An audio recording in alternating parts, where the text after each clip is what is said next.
Okay, number 6. Let R and S be the roots of x squared minus 11x plus 5 equals 0. Find RS plus R plus S. So, at first, hindi klaro kung anong hinahanap. But, ano ba ibig sabihin ng roots? Ano ibig sabihin ng roots? Ibig sabihin ng roots, actually, they are the solutions of the given equation. So, ito yung mga solutions. So, ibig sabihin, pag isolve mo to, mangyayari x equals r, makuha mo x equals r, tsaka meron ka makuha x equals s. X equals r, tsaka s equals s. So, roots is actually equal to solutions.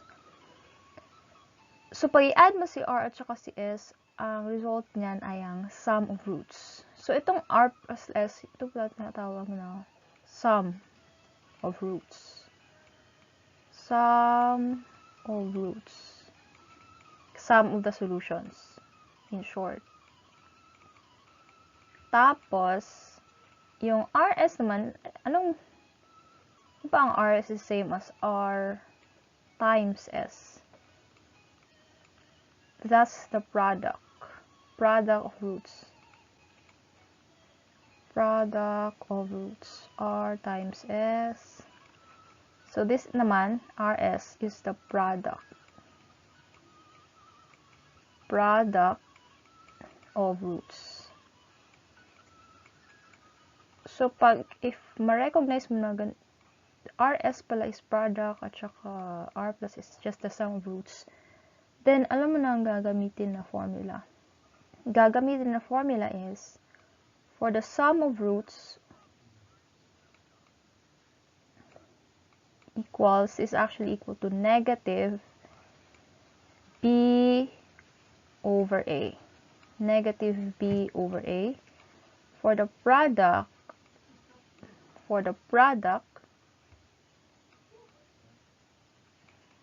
it's equal to c over a. C over a. Now, paano mo i-memorize yan? Siguro, this is my suggestion.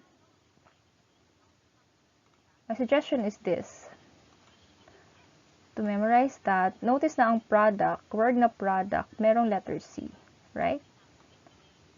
Product, meron siyang letter C. So, siya yung C ang numerator. So, product is yung mayroong C. C over A. Yan. Kasi, para mas madaling ma-remember. Now, so, anong gagawin? Identify A, B, at saka C. So, delete ko na to para may space. What is A, B, and C? Yun ang problema.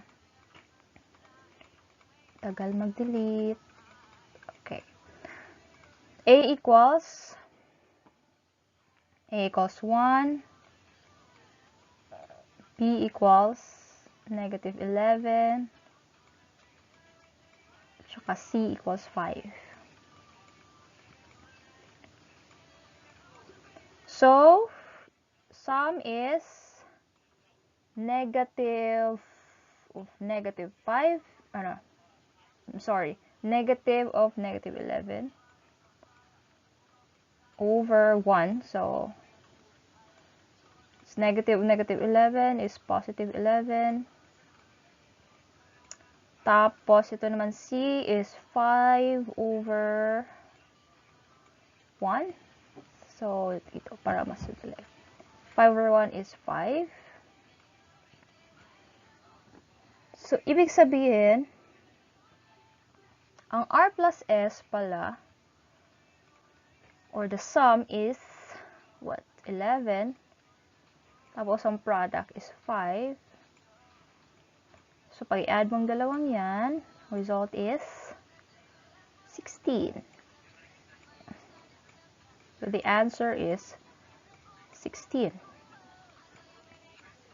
So that's equal to RS, because R is product, 5. Tapos, R plus S is 11. So their sum is 16. So this is the answer. Final answer is 16.